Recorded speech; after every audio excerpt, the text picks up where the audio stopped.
Hello నమస్తే, welcome to విజయ మా ఊరు ఆడియో బుక్స్ ఛానల్. నేను విజయలక్ష్మిని. ఫ్రెండ్స్, నవల స్రవంతిలో శ్రీమతి వడ్లమాని మణిగారి పథికుడు నవల ధారావాహికగా మీకు వినిపిస్తున్నాను కదా. మరి ఈరోజు పథికుడు నవల ధారావాహిక 3వ భాగం వినిపించబోతున్నాను. మరి ఆలస్యం చేయకుండా కథలోకి వెళ్ళిపోదాం. అయితే కథలోకి వెళ్లే ముందు ఒక చిన్న రిక్వెస్ట్ అండి. ఆడియో పూర్తిగా వినండి. నచ్చితే గనక తప్పకుండా లైక్ చేయండి, షేర్ చేయండి, కమెంట్ చేయండి. అలాగే నవల మీద, ఆడియో మీద మీ అభిప్రాయాలను తప్పకుండా కమెంట్ బాక్స్ లో నాకు తెలియచేయండి. అలాగే ఇంతవరకు నడిచిన కథ ఏ విధంగా నడిచింది, మీరు ఏ విధంగా దానిని ఇంకా ఇక ముందు ఎలా జరుగుతుంది అని మీరు ఊహిస్తున్నారు అన్న దాన్ని కూడా నాకు టూకీగా కమెంట్స్ లో తెలియజేస్తే నేను కూడా తెలుసుకుంటాను మీ అభిప్రాయాలు ఏ విధంగా సాగుతున్నాయి అని చెప్పి. సో మరి కథలోకి వెళ్ళిపోదాం, పదండి.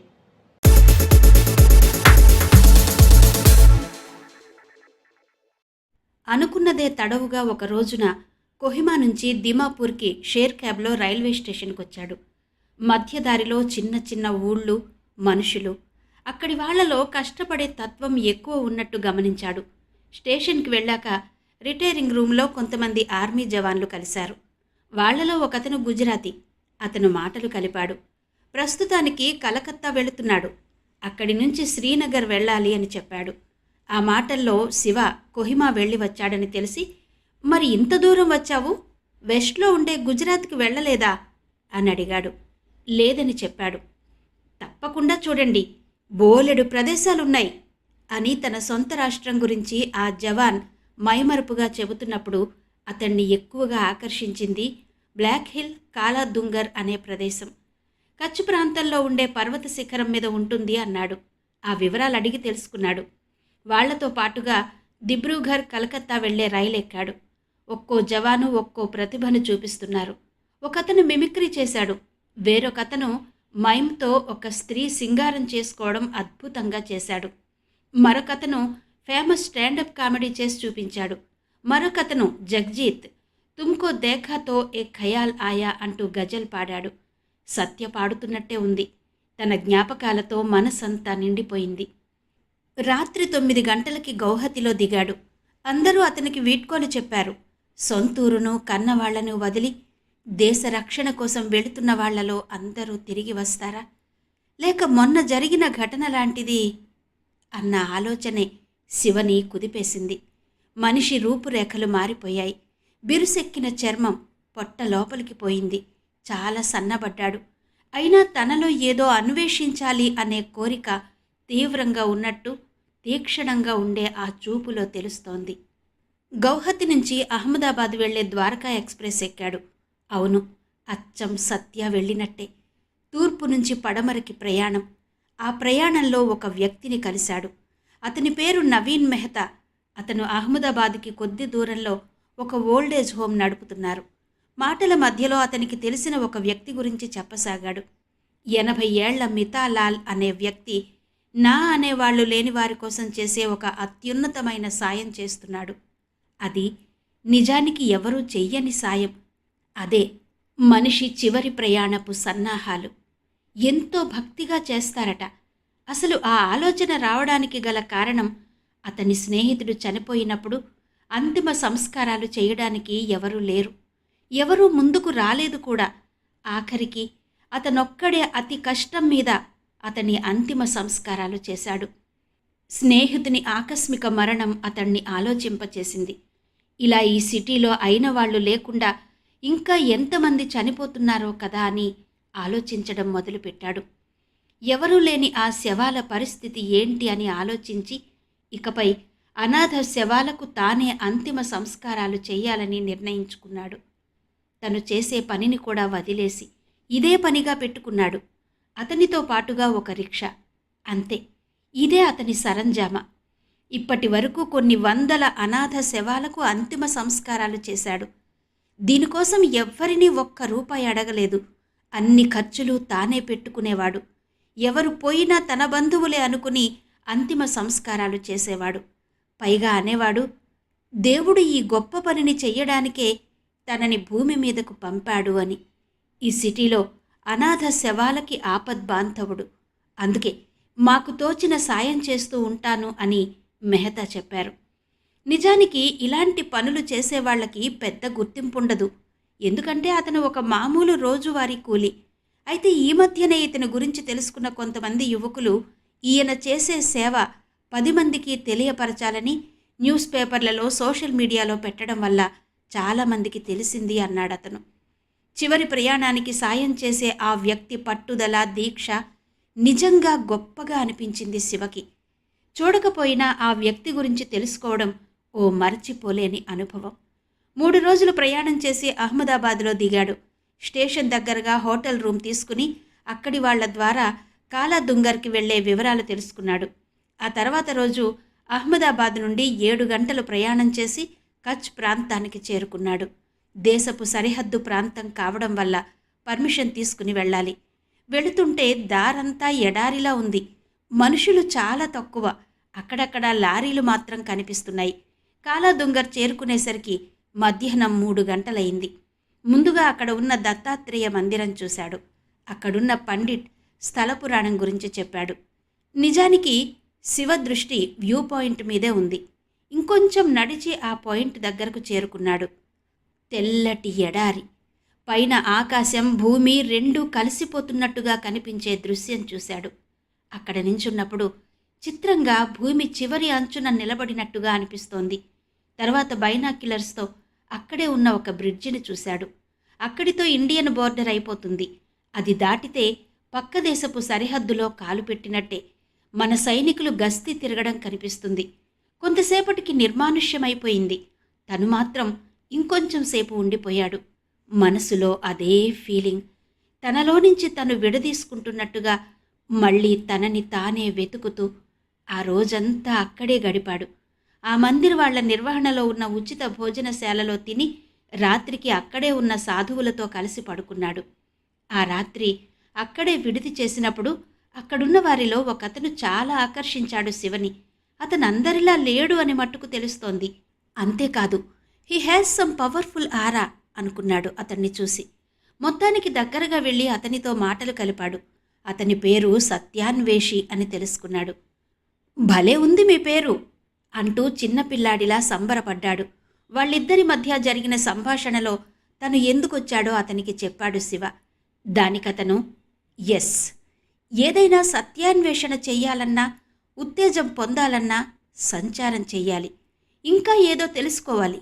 ఒక్కచోట ఆగిపోకుండా ప్రయాణం కొనసాగించాలి. ఎంత శోధన చేస్తే అంత రెట్టింపు సమాధానం దొరికే అవకాశం ఉంటుంది. అలాంటి ఒక మనిషి గురించి చెబుతాను అనగానే ఎస్ ప్లీజ్ చెప్పండి అని ఆతృతపడ్డాడు శివ. అతని పేరు అజయ్ గౌతమ్. ఆ సిటీలో ఉండే అత్యంత ధనవంతులలో ఒకడు. వ్యాపార రంగంలో అతనంటే తెలియని వారు లేరు. చిన్నతనంలోనే ఎంతో పేరు ప్రఖ్యాతులు తెచ్చుకున్నాడు. గౌతమ్ గ్రూప్ ఆఫ్ ఇండస్ట్రీస్ దేశంలోనే కాకుండా అంతర్జాతీయంగా కూడా ఎంతో పేరును సంపాదించుకుంది. యువకులందరికీ కూడా అతనొక ఐకానిక్ ఫిగర్. అతని కంపెనీలో ఉద్యోగం రావడం అంటే అది ఒక స్టేటస్ సింబల్గా అనుకునేవారు.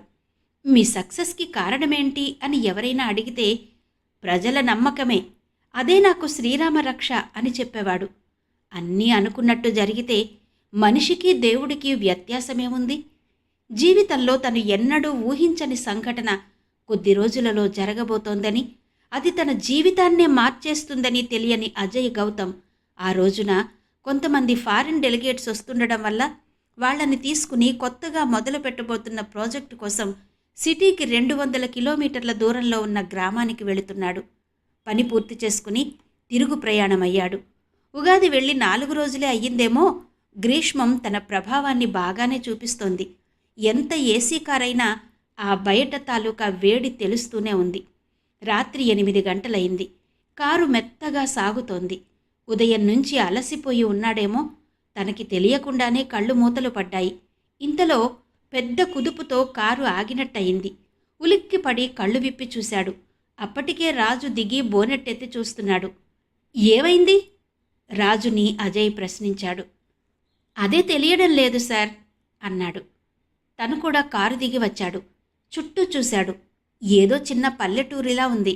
పక్కగా చిన్న గుడి కనిపిస్తోంది. అక్కడి నుండే మైకులో ఏవో మాటలు కూడా వినిపిస్తున్నాయి. రాజు ముందుకు వెళ్ళి అక్కడ ఉన్న టీ కొట్టులో ఇక్కడ కారు మెకానిక్ ఎవరైనా దొరుకుతారా అని అడిగాడు. ఆ టీ కొట్టు అతను, లోపల ఊర్లోకి వెళ్ళాలి అని చెప్పాడు. రాజు వచ్చి, సార్, అతను ఊళ్ళోకి వెళ్ళమని చెప్పాడు. ఎంతో దూరం లేదుట సార్, 1 కిలోమీటర్ దూరంట అన్నాడు. సరే, తొందరగా వెళ్ళి ఆ మెకానిక్ని వెంటబెట్టుకునిరా. డబ్బు ఎంత అడిగినా ఇచ్చేద్దాం, బేరమాడకు అని గట్టిగా చెప్పి అంతవరకు తను అక్కడే ఉంటానని అన్నాడు అజయ్. అలాగే సార్ అంటూ తల ఊపి వెళ్ళిపోయాడు రాజు. వాతావరణం కొంచెం చల్లబడింది. అది పూర్తిగా ఓపెన్ ప్లేస్ ఏమో, గాలి కూడా బాగా వేస్తోంది. కారులో నుంచి తన ఐప్యాడ్ తీసి అందులో మెయిల్స్ చెక్ చేసుకుని అవసరమైన వాటికి రిప్లైలు ఇచ్చి ఆ రోజు వచ్చిన రిపోర్ట్స్ అన్నీ చూసుకుంటున్నాడు. 20 నిమిషాల తర్వాత రాజు మెకానిక్ను తీసుకుని వచ్చాడు. అతను కారు ఇంజిన్ చెక్ చేస్తూ, ఇది మైనర్ రిపేరే సార్, 1 అరగంటలో చేసేస్తాను అన్నాడు. సరే సరే, తొందరగా కానీ అన్నాడు అజయ్. చాలాసేపు అయింది. నీహారికతో మాట్లాడదామని ఫోన్ చేస్తుంటే తను రెస్పాండ్ అవ్వటం లేదు. సరే, టెక్స్ట్ మెసేజ్ చేశాడు. దానికి కూడా రిప్లై రాలేదు. ఆర్య, ద్యుతి ఇద్దరికీ ఫోన్ చేస్తుంటే ఆర్య ఫ్రెండ్స్తో పార్టీలో ఉన్నానని, ద్యుతి ల్యాబ్లో ఉన్నానని రిప్లై మెసేజ్లు పెట్టారు. చేసేదేమీ లేక నడుచుకుంటూ ఆ పక్కనే ఉన్న గుడి దగ్గరకు వెళ్ళాడు. అది చిన్న గుడి. శ్రీరాముడు, సీతాదేవి, లక్ష్మణుడు, పక్కనే ఆంజనేయుడి విగ్రహాలున్నాయి. ఆ గుళ్ళో వసంతరాత్రులు శ్రీరామనవమి వరకు జరుగుతాయట. ఈరోజు హరిశ్చంద్ర నాటక ప్రదర్శన అని బోర్డు మీద రాసి ఉంది. ఆ పక్కనే చిన్న మండపం లాంటిది ఉంది. దానినే స్టేజ్లా చేశారు. అప్పటికే నాటకం మొదలై చాలాసేపు అయిందట. అందరూ మైమరచి నాటకం చూస్తున్నారు. అప్పుడే హరిశ్చంద్రుడు కాటికాపరి వేషంలో స్టేజ్ మీదకొచ్చాడు. ఆ పాత్రధారి ఎవరో గాని భలే గంభీరంగా ఉన్నాడు. ఆ కాటికాపరి వేషం బాగా నప్పింది. మంచి ఒడ్డు పొడువు ఉన్నాడు. గొంతెత్తి పద్యం పాడుతూ ఉంటే ఎంత శ్రావ్యంగా ఉందో. అందరూ చప్పట్లు కొట్టి, ఏయ్ కొండలరావు, వన్స్ మోర్ అని అరిచారు. అతను మళ్లీ పద్యం అందుకున్నాడు. ఈసారి దాని భావం పూర్తిగా అర్థమైంది. కాటికాపరిగా జీవితం సాగిస్తున్న హరిశ్చంద్రుడు శ్మశానంలో తిరుగుతూ, ఎంత విచిత్రమైంది జీవితం. మహారాజు కానీ, బిచ్చగాడు కానీ, చదువుకున్నవాడు కానీ, చదువు లేనివాడు కానీ, అందరూ రావలసిన చోటు ఇదే కదా అని నిత్యం శవాల మధ్య జీవనాన్ని సాగిస్తున్న అంతటి ఆ ఇక్ష్వాకు చక్రవర్తి వైరాగ్యంతో జీవిత సత్యాన్ని తెలుసుకుని ఇలా అనుకుంటాడు. మాయమేయ జగంబే అంటూ పద్యం అందుకున్నాడు. మాయతో నిండిన ఈ ప్రపంచమే నిజమని, మోహంతో నా భార్య, నా పిల్లలు అని అల్లాడిన ఓ మనిషి ప్రాణం పోయినప్పుడు వీళ్ళెవరూ నీ వెంట రారు. అంతా మాయ, అంతా మిథ్య, మృత్యువు ఒక్కటే సత్యం. ఇదంతయు ఈ ఈశ్వరుడి లీల అంటూ అతను పాడుతూ ఉంటే ఆ గొంతులోని నిర్వేదం, ఆ పద్యంలోని వేదాంతం ఎంత బాగా ఉందో. అది వర్ణనాతీతం. తను ఎక్కడున్నాడో తెలియనంతగా లీనమైపోయాడు అజయ్. కొద్ది క్షణాల తర్వాత అందరూ చప్పట్లు కొట్టి మళ్ళీ వన్స్ మోర్ అని అరిచారు. అప్పుడొక్కసారిగా ఈ లోకంలోకొచ్చాడు అజయ్. ఈ అనుభవం తనకి కొత్తగా ఉంది. ఎటువంటి భేషజాలు లేకుండా ఒక సామాన్య వ్యక్తిగా ఎంతో గొప్ప అనుభూతిని పొందాడు. అంత అద్భుతంగా ఆ కొండలరావు అనే వ్యక్తి ఆ పాత్రను పోషించాడు. ఇంతలో రాజు దగ్గర నుండి ఫోన్ వచ్చింది. కార్ రిపేర్ అయింది అని. అతను లేచి వస్తుంటే, ఇంకా నాటకం ఉంది బాబూ అని ఎవరో అంటున్నారు. వాళ్ల వైపు చూసి నవ్వి అక్కడి నుంచి బయటకొచ్చాడు. కారులోకి ఎక్కుతూ పైకి చూశాడు. ఎందుకో తెలీదు కానీ భయమేసింది. ఆకాశం నల్లగా కారు మబ్బులు కమ్ముకుని ఉంది. రాజు కారు స్టార్ట్ చేసి కొంత దూరం వెళ్లేసరికి వాన మొదలైంది. వైపర్స్ ఆన్ చేశాడు. చుట్టూ చీకటి. టపటప ఏదో కారు మీద బరువుగా పడ్డట్టయింది. అవి వడగళ్ళు సార్. అయ్యో, పెద్ద పెద్ద చెట్టు కొమ్మలు కూడా పడుతున్నాయి. గాలి కూడా ఎక్కువగా ఉన్నట్టుంది. తొందరగా హైవే ఎక్కేస్తే మనకిక ఏ భయం లేదు సార్ అన్నాడు రాజు. సరే, ఇంకా ఎంత దూరం వెళ్ళాలి అని అడిగాడు అజయ్. హైవే ఒక 10 కిలోమీటర్ల దూరం ఉంటుంది సార్ అన్నాడు రాజు. అక్కడి నుంచి సిటీకి వెళ్ళడానికి ఎంతసేపు పడుతుంది అన్నాడు అజయ్. 2 గంటల్లో వెళ్ళిపోతాం సార్. టైం చూసుకున్నాడు అజయ్. 11:30 అయింది. సరే, నీహారికతో మాట్లాడదామని ఫోన్ చేశాడు. తను హాయ్ అనే లోపలే అవతల నుంచి, చెప్పండి అజయ్, ఏంటి వచ్చేశారా? అనుకోకుండా లేట్ అయింది. ఇదిగో ఇప్పుడే వచ్చేస్తున్నాను అని గబగబా అంది. లేదు, అనుకోకుండా పెద్ద వర్షం, వడగళ్ళు చెట్లు పడిపోవడంతో లేట్ అయ్యేలా ఉంది అంతా ఒక్క వాక్యంలో చెప్పాడు. అయితే జాగ్రత్తగా వచ్చేయండి అని. ఇక నేను ఫోన్ పెట్టేస్తాను, వాళ్ళందరూ నా కోసం చూస్తున్నారు, బావుండదు అంది నీహారిక. సరే అని ఫోన్ డిస్కనెక్ట్ చేశాడు అజయ్. ఎందుకో అతని గుండెల్లో కలుక్కుమంది.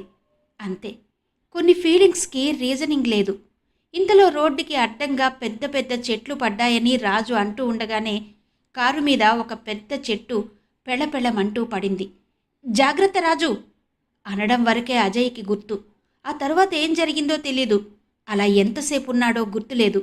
తెలివచ్చి కళ్ళు విప్పి చూసేసరికి కారు రోడ్డుకి ఒక పక్కన మొత్తం పడిపోయి ఉంది. రాజు తల స్టీరింగ్ మీదకు వాలిపోయి ఉంది. వెనుక సీట్లో ఉన్న అజయ్ నెమ్మదిగా పాక్కుంటూ కారు నుంచి బయటకొచ్చి రాజును లేపుతుంటే అతనిలో ఎక్కడా చలనం లేదు. అతనిని బయటకు లాగుదామని ఎంతో ప్రయత్నం చేశాడు. స్టీరింగ్ మధ్య అతని శరీరం ఇరుక్కుని పోయింది. ఎవరినన్నా సాయం అడుగుదామంటే చుట్టూ కన్ను పొడుచుకున్నా కనిపించనంతటి చిక్కటి చీకటి. దానికి తోడు సన్నని తుంపర పడుతూనే ఉంది. గాలి మాత్రం వేగంగా వీస్తూ సర్రుమని మొహానికి కొడుతోంది. ప్రకృతి ఒక్కసారిగా 1000 నాలుకల మహాకాళిలా మారిపోయింది. ఎప్పుడూ హాయిగా ఆహ్లాదంగా చల్లగా ఉండే ప్రకృతి మాత ఆగ్రహావేశాలతో ఊగిపోతోంది. అంబులెన్స్కి ఫోన్ చేద్దామని ప్రయత్నించాడు. అసలు సిగ్నలే లేదు. అప్పటికే దాదాపు 2 గంటల నుంచి అలా వానలో తడుస్తూ నించునే ఉన్నాడు. మనుష్య సంచారం లేదు, కమ్యూనికేషన్ లేదు. రాజు పరిస్థితి మీద అనుమానంగా ఉంది. మానసికంగా ఎంతో దృఢంగా ఉండే అజయ్ ఇప్పుడెదురైన ఈ సంఘటనని తట్టుకోవడానికి శతవిధాలా ప్రయత్నం చేస్తున్నాడు. మెదడంతా మొద్దుబారినట్టుగా ఉంది. అజయ్ మనసు నిండా ఆలోచనల సుళ్ళు తిరుగుతున్నాయి. అన్నీ మన చేతిలో ఉన్నాయన్నది ఎంత పొరపాటో కదా. 1 గంట క్రితం ఇదే మాట ఎవరన్నా అంటే నమ్మేవాడు కాదు. రెప్పపాటు సమయంలో ఏదైనా జరగవచ్చు. ఈ పాటికి ఇంట్లో ఏసీ గదిలో ఖరీదైన పట్టుపరుపుల మీద ఉండవలసిన నేను ఇక్కడ ఇలా రోడ్డు మీద దిక్కుతోచని వాడిలా ఉండడం. విధి వైపరీత్యం అంటే ఇదేనేమో. కర్మను ఆ దేవుడు కూడా తప్పించలేడు అన్నమాట నిజమేనా? అన్నీ జవాబులేని ప్రశ్నలే. 4 రోజులు మామూలుగానే గడిచాయి. ఆ మరుసటి రోజు నుండి the great business tycoon Ajay Gautam కనపడలేదు. ఉన్నట్టుండి మాయమయ్యాడు. కారణాలు తెలియవు. సిటీ అంతా ఇదే న్యూస్. బిజినెస్ సర్కిల్స్లో అంతా ఇదే చర్చ. ఏం జరిగిందో ఎవ్వరికీ తెలీదు.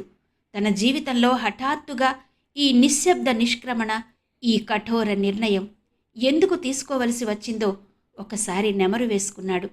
అంతకు ముందు రోజున సాయంత్రం నుంచి వరుసగా జరిగిన పరిణామాలు అజయ్ మనసులో ఆలోచనలు రేకెత్తించాయి.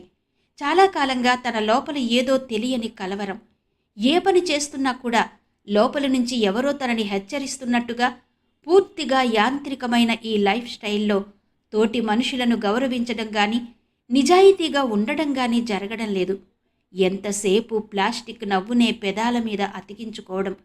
హృదయం నుంచి వచ్చే మాట నవ్వు ఉండడం లేదు. నోటితో మాట్లాడడం, నొసటితో వెక్కిరించడం. ఈర్ష్యాద్వేషాలకు అతీతమైన జీవనం గడపడం సాధ్యం కావడం లేదు. అదే తనలో అంతర్మథనం రేపుతోంది. ఏంటి జీవితం? ఏది మనది కాదు, మన తోటి రాదు. భార్య, పిల్లలు, ఈ బంధాలన్నీ కూడా తను ఉన్నంతవరకే. ఆ తరువాత ఎవరికెవరమో. తనతో మాట్లాడే వాళ్ళందరూ కూడా తన వెనుక ఉన్న డబ్బు, పలుకుబడి, అవసరం, వీటి కోసమే స్నేహం అనే పేరు పెట్టుకుని దగ్గరవడానికి ప్రయత్నం చేస్తారు. ఒక నాటకం చూసి మారిపోతారా అనుకోవచ్చు. వైరాగ్యం అనేది ఎప్పుడు వస్తుంది, ఎలా వస్తుంది అనేది మన చేతిలో ఉండదు. సుఖం సుఖం అనుకున్నది ఇది సుఖమా అనిపిస్తుంది. ఇవన్నీ పోయేటప్పుడు మన వెంట వస్తాయా? అంతవరకు తనకు తెలియని ఒక కఠోర జీవిత సత్యం ఆ రోజున తెలిసింది. అదే రోజున జరిగిన ఆ ప్రకృతి విలయ తాండవం అన్నిటినీ మించి అంతవరకు చైతన్యంగా ఉన్న రాజు అచేతనుడవడం. ఇవన్నీ చూసి తనకు ఇది కాదు అసలు జీవితం, మనల్ని నడిపించే శక్తి ఏదో ఉంది, అదేంటో తెలుసుకునే ప్రయత్నం చేయాలి అనుకుని తన ఆస్తి అంతా భార్యా పిల్లలకి రాసేసి అన్ని ఆర్థిక సంబంధాల నుంచి బంధ విముక్తుడయ్యాడు. ఇక మిగిలింది మానవ బంధాలు. అవి అంత సులభంగా తెగేవి కాదు కదా. కొంత బాధ ఉంటుంది, కానీ తప్పదు. నా ప్రస్థానం ఇలా ఒంటరిగా సాగాల్సిందే. భార్యకు మటుకు 2 వాక్యాలు రాశాడు. నాది పలాయనవాదం కాదు, ఏదో తెలుసుకోవాలి అన్న తపన, ఏదో తెలియని నిర్లిప్తత. దేనికోసం ఈ పరుగు? ఎవరికోసం ఈ సంపాదన? 3 తరాలు తిన్నా తరగనంత ఆస్తి ఉంది మనకి. కానీ ఏ మనిషికైనా జీవితం చివరన కావలసినది 6 అడుగుల భూమి మాత్రమే. మన వెంట రాని, మనం తీసుకెళ్లలేని దానికోసమా ఈ వ్యామోహం, తాపత్రయం? తర్వాత ఏముంది అనే సత్యాన్వేషణ చెయ్యాలి. అందుకోసం ఈ వెతుకులాట. నిన్ను వదిలి వెళ్ళక తప్పడం లేదు, క్షమించు అని చెప్పి వచ్చేశాడు. అప్పటినుంచి అజయ్ గౌతమ్ గమ్యం కోసం వెతుకుతున్న బాటసారి అని ముగించాడు. మరి అతని అన్వేషణ ఫలించిందా? శివ అడిగాడతన్ని. దానికి జవాబుగా అతను నవ్వి, సత్యశోధకులు నిరంతర పథికులు కదా, అపార జలరాశి కలిసిపోయిన అంతంలేని తీరం, సాగాలి ప్రయాణం. ఎవరు కేక విని రాకపోయినా సరే, ఒక్కడవే పదవోయ్, ఒక్కడవే పదవోయ్ అంటూ విశ్వకవి పాటను హమ్ చేసుకుంటూ వెళ్ళాడు. అంతవరకు ఏదో ట్రాన్స్లో ఉన్నట్టున్న శివ ఒక్కసారిగా ఈ లోకంలోకొచ్చాడు. అతను చెప్పిన ఆ పేరుతో గూగుల్ సెర్చ్ చేయగానే అతని ఫోటో వచ్చింది. అప్పుడు అతనికి ఫ్లాష్ లాగా గుర్తొచ్చింది. మై గాడ్, అతను సత్యాన్వేషి అలియాస్ అజయ్ గౌతమ్. అంటే ఇద్దరూ ఒక్కరే. ఒకప్పుడు Forbes list of the world's billionaires top 10లో ఉన్నవాడు. ఇప్పుడు ఇలా సత్యాన్వేషిగా మారిన అతని గురించి ఆలోచిస్తూ తెలియకుండా నిద్రలోకి జారుకున్నాడు శివ. మర్నాడు అక్కడి నుండి తిరిగి అహ్మదాబాద్ స్టేషన్కి వెళ్ళాడు. అక్కడి నుంచి వెళ్లే ట్రైన్స్ లిస్టు చూస్తున్నాడు. ఇంతలో పక్కన ఎవరో యాత్రా స్పెషల్ వాళ్ళు కూర్చుని ఉన్నారు. ముందు అతనే పలకరించి బ్యాగులు చూస్తుండమని చెప్పి మాట కలిపాడు. అప్పుడు తెలిసింది వాళ్ళు యాత్రలో భాగంగా కన్యాకుమారి వెళుతున్నట్టు. వెంటనే 3 సముద్రాలు కలిసే ప్రదేశం కళ్ల ముందు మెదిలింది. అదే సమయంలో సత్యాన్వేషి అన్న మాట గుర్తొచ్చింది శివకి. సముద్రం భూమి కలిసినట్లనిపించే హోరోజైన్ను చూస్తున్నప్పుడు నడక కోసం బయలుదేరినట్టు అనిపిస్తుంది. సముద్రపు అలలు మనలోని దుఃఖాన్ని, అశాంతిని దూరం చేస్తున్నాయని అనిపిస్తుంది. అది తెలుసుకోవడానికే ఈ ప్రయాణం. సూర్యోదయపు వేళ ఎర్రటి బింబం సముద్ర గర్భం నుండి పైకి వస్తుంటే ఆకాశమనే క్యాన్వాస్ మీద నారింజ, లేత గులాబీ, కొంచెంగా ఊదా రంగుల కలనేతగా కనిపిస్తూ ఆ అనుభూతి మాటల్లో చెప్పనలవి కానిది. వరుసగా 3 రోజుల నుంచి అదే దృశ్యాన్ని చూస్తూ ఉన్నాడు. ఆ రోజున అలాగే సముద్రపు అలల సంగీతం వింటూ ఈ ప్రపంచాన్నే మరిచిపోయిన క్షణాలు. తిరిగి ఆ అంతులేని సముద్ర రాశిని చూసుకుంటూ తన రూమ్కి వెళ్ళిపోయాడు. ఆ సాయంత్రం అనంత విశ్వంలో కనిపించే ఎర్రటి ఆ మహాగోళం కొద్దిసేపటిలో సముద్ర గర్భంలో కలిసిపోతుంది. 3 మహాసముద్రాలు కలిసే అపూర్వ దృశ్యం ఎన్నిసార్లు చూసినా తనివి తీరదు. ఆ రోజున ఏదో విశ్వరహస్యం చెబుతున్నట్టు అంతరంగంలో దిగంతాల కవతల అవతలి తీరం, స్థల కాలాలకి అతీతంగా, అజ్ఞాతంగా, అవ్యక్తంగా తనని తానే ఆవాహన చేసుకుంటూ ఉండగా ఒక స్వరం వినిపించింది. ఓ దిశను నిర్దేశించింది. ఆ దిశ ఉత్తరం వైపు, అంటే హిమాలయాలు. ఆ వైపుకు వెళ్ళాలన్న ఆలోచన తనకి ముందే ఎందుకు కలగలేదు? మహానుభావులందరూ జిజ్ఞాసతో చేసే ప్రయాణం. చాలామందికి ఇదే అల్టిమేట్ అంటారు కదా, అదే గమ్యం అవుతుందా? తూర్పు నుంచి సాగిన ప్రయాణం ఉత్తరానికి చేరుతోందా అనుకున్నాడు శివ. స్టేషన్కి వెళ్ళి హిమసాగర్ ఎక్స్ప్రెస్కి టికెట్ కొనుక్కున్నాడు. ఇంచుమించుగా 4 రోజుల ప్రయాణం. రైలు ప్రయాణంలో అసలు జీవితం తెలుస్తుంది. అందులో 3rd క్లాస్ బోగీలో అయితే మరీను. రైలెక్కి కూర్చున్నాక చుట్టూ చూశాడు. ముసలివాళ్ళు, కుర్రవాళ్ళు, ఆడవాళ్ళు, పిల్లలు బోలెడు మంది ఉన్నారు. అయినా ఎవరి ప్రపంచం వారిది. కొంతమంది సెల్ ఫోన్లో పాటలు గట్టిగా పెడితే మరికొంతమంది ట్యాబ్, ల్యాప్టాప్లు ఓపెన్ చేసి చూసుకుంటున్నారు. మధ్యలో పగలబడి నవ్వుకుంటున్నారు కూడా.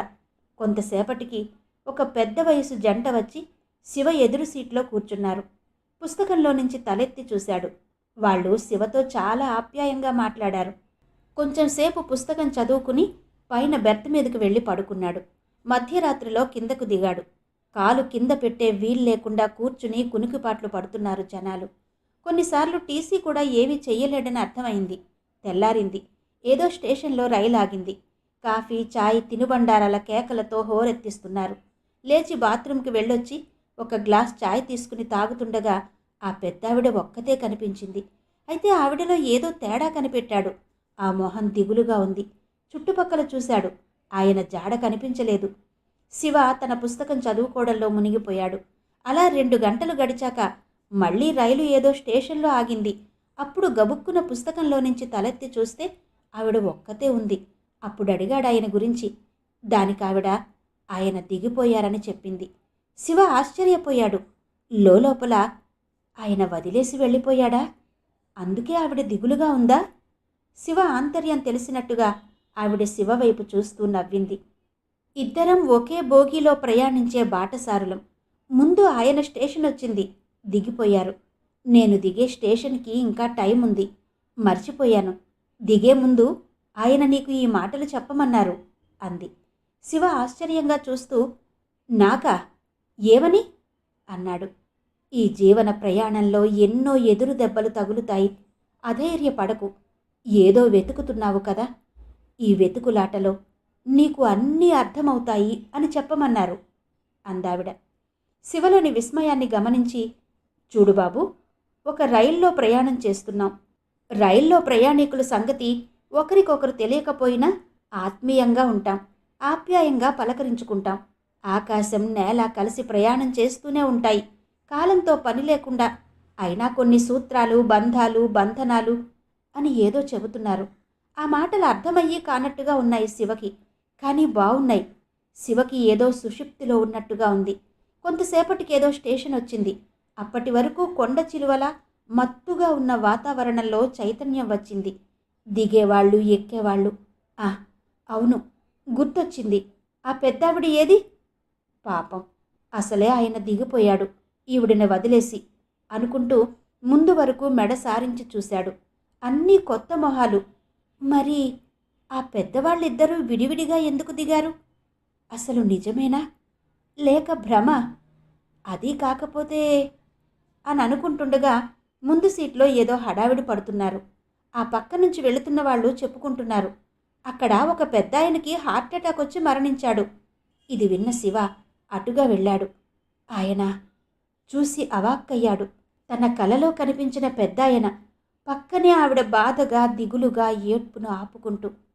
కొంచెం దగ్గరగా వెళ్ళాడు శివ. ఆవిడే, సందేహం లేదు. ఏదో ఆశతో కాస్త ముందుకు వెళ్ళాడు, తనని గుర్తుపడుతుందేమోనని. ఆవిడ శివని చూసింది. అయితే ఓ అపరిచితుడిని చూసినట్టే. అస్సలు నమ్మశక్యం కాలేదు. ఇలాంటి అనుభవం కలుగుతుందని ఊహించనే లేదు. ఆవిడికి పక్కవాళ్ళు తమిళంలో ఏదో చెబుతూ ఓదారుస్తున్నారు. వచ్చే స్టేషన్లో దిగి అక్కడి నుంచి వాళ్ళ ఊరు వెళ్ళిపోదామని అన్నట్టుగా అర్థమైంది. ఒక్క ఉదుటున తన సీటు దగ్గరకు వచ్చేశాడు. అప్పుడే తను చదువుతున్న పుస్తకంలో పేజీ గాలికి ఎగురుతూ ఉంటే దాన్ని మూయబోతుండగా కనిపించిన వాక్యాలు: జననం, మరణం, మధ్యలో జరిగే ప్రయాణం. ఆ ప్రయాణం ఎలా చేయాలన్నది ఎవరికి వారు నిర్ణయించుకోవాలి. పక్కవారికి కష్టం కలగకుండా చేస్తే ఆ ప్రయాణికుడు దిగిపోయినా గుర్తుపెట్టుకుంటారు. కష్టం కలిగిస్తే చీత్కారాలు చేస్తారు. అనుకోకుండా కళ్ళబడ్డ వాక్యాలు, జరిగిన అనుభవం, ఈ రెండూ కాకతాళీయమా? నమ్మశక్యం కావడం లేదు శివకి. ఒక మహారచయిత చెప్పినట్టు అనుభవాన్ని శంకించను కూడదు, అర్థాన్ని వెతకను కూడదు. తరువాత వచ్చిన స్టేషన్లో వాళ్ళు దిగిపోయారు. మనసంతా దిగులుగా అనిపించింది. కొంతసేపటికి అంతా కొత్త ప్రయాణికులు చేరారు. రైలు పరిగెడుతోంది. ఆ మరునాటికి హరిద్వార్ స్టేషన్లో దిగాడు. అక్కడి నుంచి హిమాలయాలు మొదలయ్యే దేవభూమి రిషికేష్కి బస్సులో వెళ్ళాడు. అక్కడి నుంచే హిమాలయాల్లోకి ప్రయాణం. కొన్ని వేల సంవత్సరాల నుంచి ఎంతోమంది ఈ హిమాలయ యాత్ర చేస్తూ వస్తున్నారు. వాళ్ళకి హిమాలయాల పట్ల ఒక అపరిమితమైన వ్యామోహం ఉంటుంది. ఆ వ్యామోహం ఆది నుంచి ఉంది. ఇది సాహసం చేయడం కోసం కావచ్చు, అద్భుతమైన ప్రకృతితో మాట్లాడుకోవడం కోసం కావచ్చు, సత్యాన్వేషణ కోసం కావచ్చు. అలా ఎంతోమంది పర్వతారోహకులు, అన్వేషకులు, భక్తులు, సాధువులు, సంచార జాతుల వాళ్ళు, యోగులు అందరూ కూడా ఆకాశాన్నంటే ఈ దేవభూమి యొక్క అనుభూతిని పొందాలనే బలమైన కోరికతో కూడా వస్తుంటారు. అలా తన ప్రయాణంలో భాగంగా దేవప్రయాగ్లోని భాగీరథి అలకనంద సంగమం దగ్గరగా ఒడ్డున గట్టు ఎక్కి పైన ఉన్న ఆశ్రమం చేరుకున్నాడు. అక్కడ నిర్వాహకులతో మాట్లాడి ఒక రూమ్ తీసుకున్నాడు. అది ఎప్పటిదో, చాలా పురాతనంగా ఉంది. ఆశ్రమంలోని చెట్లు, అడవి పూల సుగంధంతో నిండి ఉన్న పొదలు, ఆ తీగల గుండా పోయే మట్టిదారులు, అక్కడక్కడ పర్ణశాల లాంటి ఆశ్రమాలు. అక్కడ కూర్చుంటే ప్రకృతి ఒడిలో ప్రవహించే గంగ అద్భుతంగా ఉంటుంది. నిజానికి గంగకి ఆ పేరు ఇక్కడే వచ్చిందని చెబుతారు. అక్కడ కూర్చుని నిశ్చలంగా ధ్యానం చేయడమే ఓ వరం అనుకున్నాడు. ఎత్తుగా వెండి కొండలు. కానీ ఎందుకో ఏకాగ్రత కుదరడం లేదు. ధ్యానం చేద్దామని కూర్చున్నవాడు లేచి అటు ఇటు పచార్లు చేస్తున్నాడు. ఆలోచనలు, ఆలోచనలు. ప్రయాణం ముఖ్యమా, గమ్యం ముఖ్యమా? నిజానికి గమ్యం లేని ప్రయాణాలు చాలానే ఉంటాయి జీవితంలో. అయితే జీవితం అంటే గమ్యం చేరడం కాదు, గమ్యం కోసం చేసే ప్రయాణం. ఎలా వెతకాలి? ఎక్కడకు వెళ్ళాలి? అసలు ప్రపంచం యొక్క అస్తిత్వం ఏంటో తెలుసుకోవాలని ఎందుకు ఈ తపన? అసలు ఈ అస్తిత్వం అర్థమేంటి? అసలు జరిగే ప్రతి చిన్న విషయం గురించి కూడా ఆలోచనలు. అసలు దేవుడు ఎలా ఉంటాడు? ఎక్కడ ఉంటాడు? ఆకాశంలోనా, సముద్రంలోనా, లేకపోతే నీడలా కనిపించకుండా వెనకే ఉంటాడా? తన ఆలోచనలన్నీ ఆయనకు తెలుస్తాయా? నిజంగా దేవుడికి అస్తిత్వం ఉందా? ప్రశ్నలు, ప్రశ్నలు. This body is not mine, this am I not, this is not my soul. ఏం చేస్తున్నావు అన్న మాటకు వెనుతిరిగి చూశాడు. ఏం కనిపిస్తోంది అక్కడ? సత్యం కోసం వెతుకులాట మొదలుపెట్టావా అంటున్నాడతను. ప్రశ్న మీద ప్రశ్న వేస్తున్నాడు. ఆశ్చర్యం. ఎవరో తెలియదు, తన గురించి ఎలా తెలిసిందో, అసలు ఇతగాడికి ఏం కావాలి అనుకుంటూ అతని ఆకారం వైపు దృష్టి మళ్లించాడు. మెళ్ళో వరుసలుగా రుద్రాక్ష దండలు, జడలు కట్టిన జుట్టుతో ఉన్నాడు. నిజానికి ఆ సాధువు ఇతన్ని గంటలుగా చూస్తున్నాడు. మళ్ళీ హిందీలో అదే ప్రశ్న. అప్పుడు చెప్పాడు, హిమాలయాలు చూడాలని వచ్చాను అని. మరి చూశావా? వెళుతున్నాను. సత్యమే జీవితం, శివమే జీవించడం, సుందరం జీవించగలగడం అని అక్కడి నుంచి వెళ్ళిపోయాడతను. ఆ మాటలలో అంతరార్థం వెతుకుతూ ఎదురుగా ప్రవహిస్తున్న అలకనంద వైపు చూస్తూ ఉండిపోయాడు శివ. 2 రోజుల తర్వాత ఆశ్రమం నుంచి కొంతమంది తుంగనాథ్ వెళుతున్నారని తెలిసి వాళ్లతో కలిసి వెళ్ళసాగాడు. మధ్య మధ్యలో చిన్న చిన్న మజిలీలు చేస్తూ వెళుతుండగా మరికొంతమంది సాధువులతో పాటు ఎంతోమంది యువతీ యువకులు కలిసేవారు. నిజానికి చాలామంది ఈ తుంగనాథ్ని చూడ్డానికి ఉత్సాహం చూపిస్తారు. పైగా ఇక్కడో ప్రత్యేకత ఉంది. తుంగనాథ్కి 2 కిలోమీటర్ల దూరంలో చంద్రశిల అనే శిఖరం ఉంది. దానిపైన నించుని చూస్తే మొత్తం 4 పక్కల హిమాలయ పర్వతాలలోని ముఖ్యమైన శిఖరాలన్నీ కనిపిస్తాయి. చాలామంది పౌర్ణమి నాటి రాత్రికి అక్కడికి చేరుకుంటారు. రాత్రి చంద్ర దర్శనం, తెల్లవారుజామున సూర్యోదయం చూడడానికి వస్తారు. నిజంగా అద్భుతం. పూర్ణచంద్రుడి దర్శనం.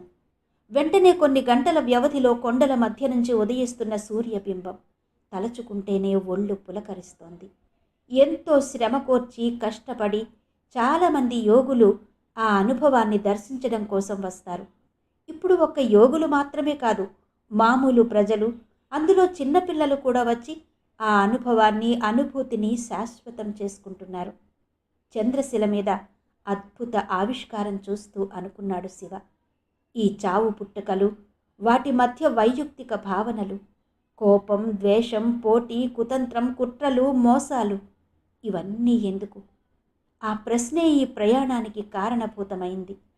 అందరికీ దూరంగా ఇలా ఈ కొండ శిఖరం మీద కూర్చుని ఈ మహా ప్రకృతి ఆవిష్కారం చూడగలగడం, ఆస్వాదించాలే తప్ప మాటలు రావు.